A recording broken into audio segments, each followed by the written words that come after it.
Dustin's fish tanks. Bryan and I are sitting here talking about the growth of this tank. And I set this tank up the 25th. I set it up basically on Christmas. And you were saying that what, the density? I think that the algae growth can slow the solar fact and density of plants as they increase.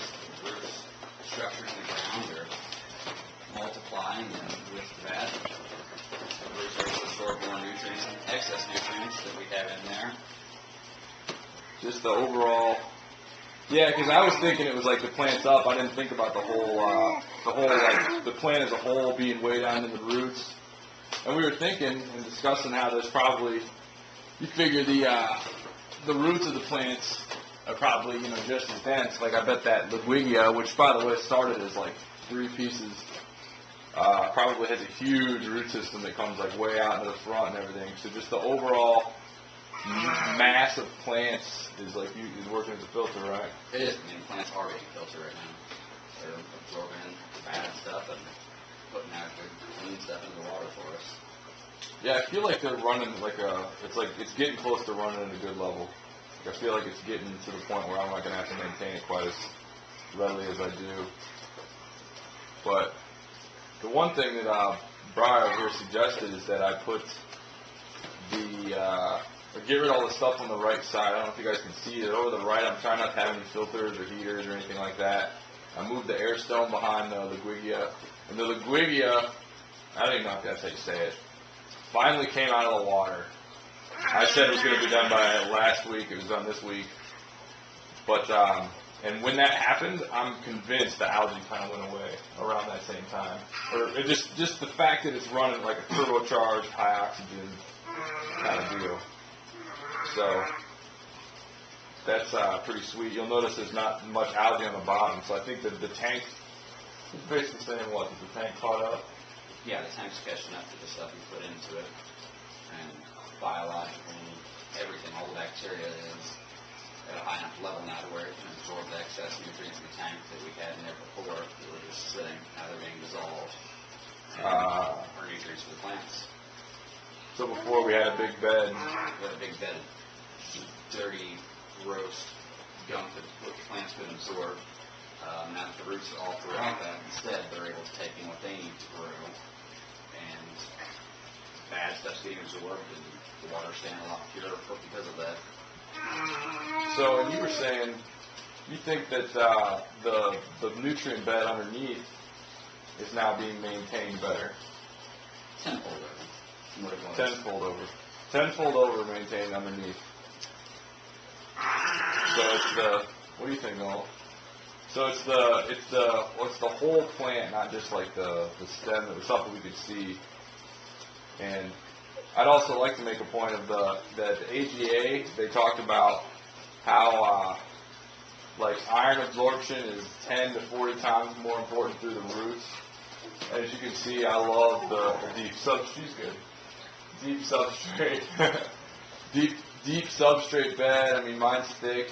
And I'm sitting here talking about this with a guy who does not use dirt. Right? Let the record state, Bryan Campbell does not use dirt in his aquariums. This is his only flaw, but his look great anyway. So that's funny, man. You don't. Dirt does not have to be used. Doesn't have to be used. And he's the only guy I can really. Oh well, I mean Timmy doesn't use dirt either. No, not a bit. I think that dirt, in my opinion, is more work up front, substantially. Very much so. Substantially more work up front. But I think that I would argue that the sustainability of a dirt tank is overall less maintenance. Like I think it'd be like a high curve up front where it'd be like really high and hard, and then it gets easier. And I think that I just went way up and was doing a lot of maintenance, and now I'm coming back down a little bit. Because I mean, I don't dose iron to this tank or anything like that. I don't know, and no CO2 and hardly any lights either. I mean, I've only got 4 lights on there. I think the excess nutrient in the dirt probably caused a little bit of the algae bloom in the beginning. Now doing the water changes, you're reducing the nutrients from the dirt. Plants are absorbing it. And in a tank that doesn't use dirt, you're not going to see that cycle as prevalent in the beginning because they don't have all that extra nutrients in the beginning. But the long-term sustainability of this is there because after 3, 4, 5 months, all this stuff in your dirt is just free-floating the water is gone. And you're back to a normal aquarium that has good nutrient level on the bottom. But with clay balls, sand, silt, and some other stuff, you can basically replicate the exact same thing. Clay ball, sand, silt. Let's talk about some of the stuff we put in the bottom. I think that some of them are pretty crazy. Like you use, what do you use? I use silt and sand, and that's about it. You're not going to tell them about the secret ingredient? The iron? The iron. Okay, for some of my tanks, I do have actual ferric iron in the actual ground. Ferric iron, that's Fe positive something, I forget what it is. 2, I think. Fe2 positive. Might be ferrous iron, I think it's ferric. But as it rusts in the ground, the plants that need the iron are able to wrap the roots around that little tiny piece of iron the size of a pea, and my swords are purple all over all the time, and I don't have to add liquid iron to the tank. The swords he's talking about are up front. Those are 2 runners from him, right in the middle there. Those 2, what are those, ocelots? Ocelots right in the middle. And I mean, you can just tell. I'd like to run a test where I put well, it's not a fair test because I've already got iron in mine, but to put a piece of your metal underneath one of my swords because I've got a control and a non-control. Yeah, that'd be cool.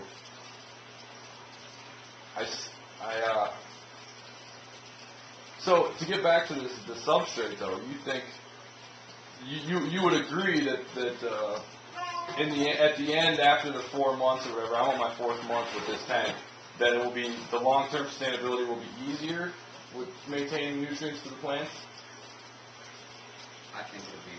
I'm asking. If you don't agree, don't agree. I think it can be done without the dirt just as easily. Just as easily. Just as easily. Same amount of water changes, same.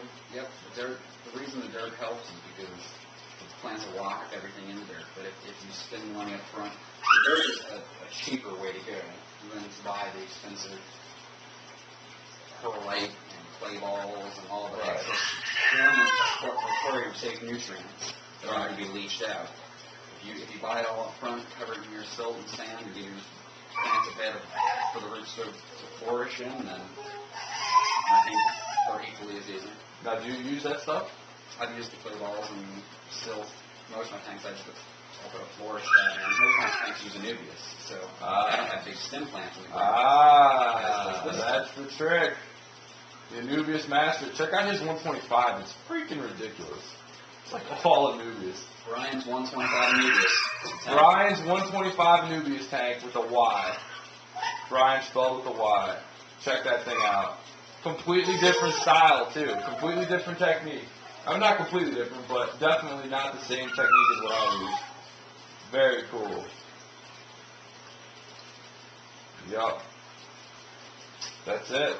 Have fun figuring this tank stuff out.